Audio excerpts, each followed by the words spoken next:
Yan, magandang araw sa inyo mga kalahi. Ito po ang apad man ng Templong Anituhan ng Luntihan ng Gama.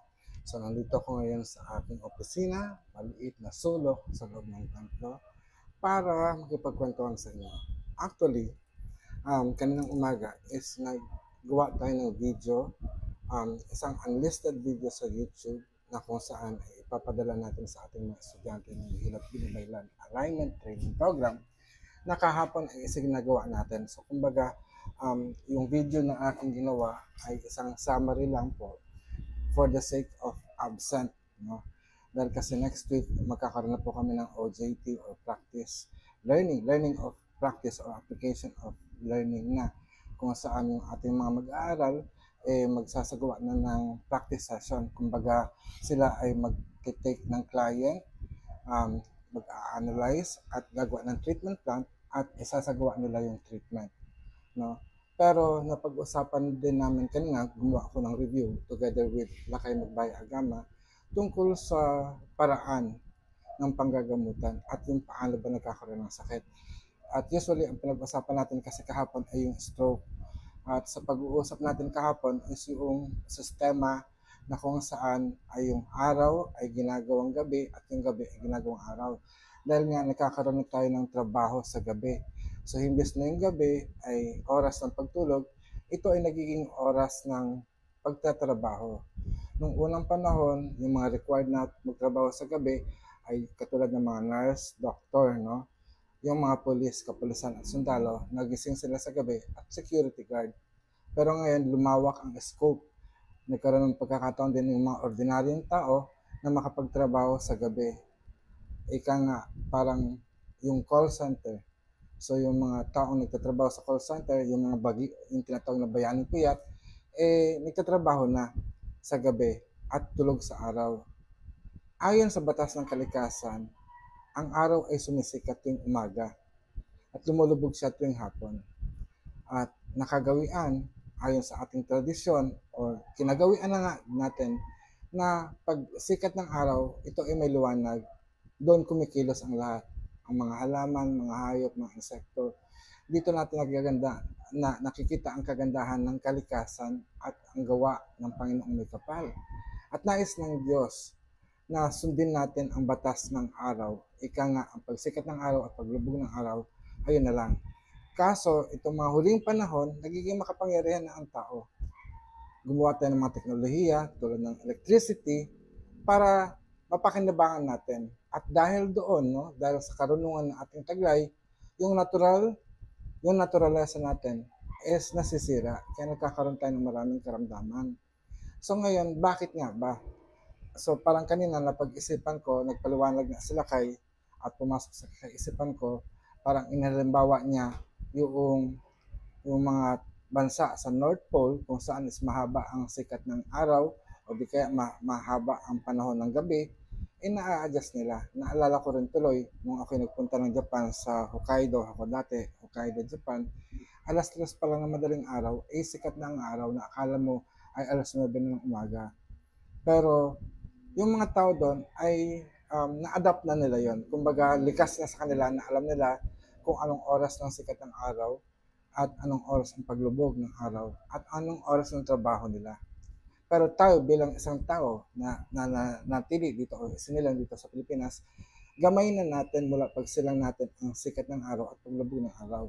Maliban na lang kung ang inyong mga magulang ay yayamanin, hindi kayo pinakikilos, kaya naka-aircon kayo, lahat ay gamit electricity, so bukod kayong pinagpala sa lahat, no? Pero hindi natin alam yung kalikasan. And most likely, ang mga Pilipino, mayayaman tayo dahil kasi tayo ang nagmamay-ari ng lupa. Sabihin nyo hindi lahat. Pero kung tutuusin, nung unang panahon, bago pa nagkaroon tayo ng mananakop, atin lahat ng ito. Diba? So, ang naging problema is yung sistema ng pamumuno ng pamahalaan ng gobyerno. Ang lupa ay pinagmamay-ari na ng gobyerno, pinagtatrabahuan natin. Mayaman ka kung ikaw ay may lupa, pero dahil sa teknolohiya, nagkaroon ng pangangailangan sa pera, so naghirap na tayo. Naghirap na tayo. Kaya ang ginagawa natin, imbes na kumita tayo sa ating mga pananim, sa ating lupa na sakahan, pinagbibili natin to kapalit ng pera. At ang hindi natin alam, mas lalo tayo nagiging alipin. The more that we became parang naghihirap, no? At yung mga taong probinsya pumupunta ng Maynila, dahil kasi nga sa Maynila, merong trabaho. Yung trabaho na yon is kikita sila ng pera. Akala lang natin napakalaki ng pera, pero ang hindi natin nakikita ngayon, no? Yung wellness tourism, bumibili ang mga foreign investors ng mga lupa sa mga bukid, sa tabing dagat at ginagawang resort at hotel. At doon ay nag-i-invite tayo ng mga tourism para ang mga turista para kumita na malaki. Parang ganito na lang din ang sistema eh. Ang natural na bagay ay sinasantabi natin kapalit ng pera. Ito na yung Diyos ng sanlibutan ngayon. Pero nalilimutan natin yung kahalagahan ng pagkakaroon ng sariling pag-aari. Yung lupang tinutungtungan natin, yung lupang ating tinitirhan. Ngayon, magkano ang bahay? Diba? Nangungupahan ka lang ba? Diba? Ang hirap magbayad. Samantala nun kung may skills ka, kung meron kang lupain, may mga puno ka, pwede ka magtayo ng sarili mong bahay, gawa sa kahoy. Yung bagyo na dumarating, palakas ng palakas, tayo din may gawa nun eh. Sinisira natin ang kalikasan, sinisira natin ang karagatan, kaya lumalaki sa tuloy ang mga bagyo at nagkakaroon ng mga baha.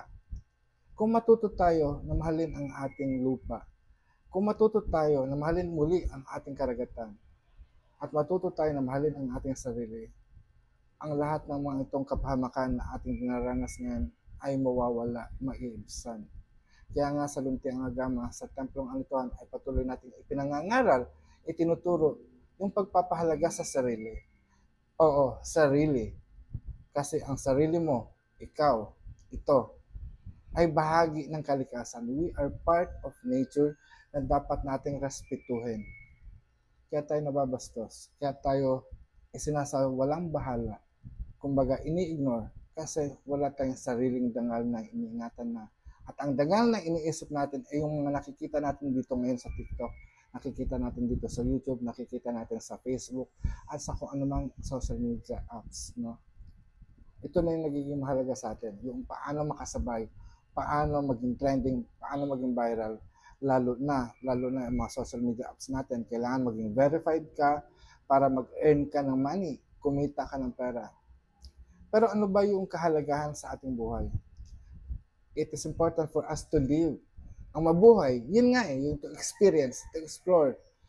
At sa ating pag-explore, mahalaga na kumakain tayo, meron tayong naiinom. Ngayon, binibili na lang natin ang ating pagkain. Totoo naman, kahit noon pa man, kailangan natin magtanim bago tayo makaani. Diba? Kamusta ang lupa? Ngayon, kung gusto mo ng gulay, at least sa lupa, pwede ka magtanim ng mga gulay. In a few days, in a few months, pwede ka na mag-ani. Ganon din yung bigas, kanin is life for us Filipino, no? Pero minsan, kailangan natin ng karne. So, paano yung karne? Napag-usapan din namin yung nilakay.